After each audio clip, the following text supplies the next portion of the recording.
ప్రధానంగా ఒకటండి, మహిళా బిల్లు మీద పాత సెన్సెస్ని ఇప్పుడు అప్లై చేయడం అన్నది చాలా అన్యాయం. ఆల్రెడీ దీనివల్ల మొన్న జరిగిన పార్లమెంట్ ఎన్నికల్లో మహిళలకు అవకాశాలు పోయినాయి.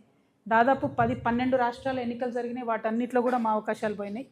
ఇప్పుడు ఈ అవకాశాలన్నీ పోగొట్టింది 2027 సెన్సెస్ వస్తే ఆ డీటెయిల్స్తో ఏదో లాభం జరుగుతుందని మేము అనుకున్నాం. ఇంకొక ఏడాది అయితే 2027 వస్తుంది. మరి ఆ సెన్సెస్ కోసం ఆగితే డెఫినెట్గా మహిళలకు ఇంకొన్ని సీట్లు ఎక్కువ పెరుగుతాయేమో అని ఒక ఆలోచన.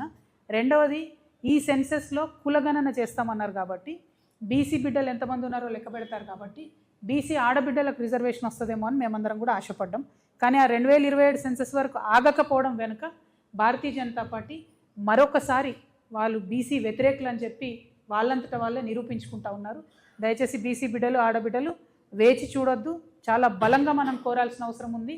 అర్జెంట్ ఏం లేదు మనకు ఇప్పుడు సీట్ల కోసం, ఎందుకంటే మధ్యలో ఇంకొక 5-6 రాష్ట్రాల ఎన్నికలే ఉన్నాయి.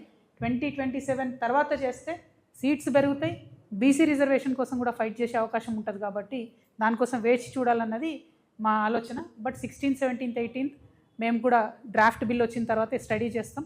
అవకాశం ఉంటే ఢిల్లీకి కూడా వెళ్దాం అనేటటువంటి ఆలోచనలో ఉన్నాం.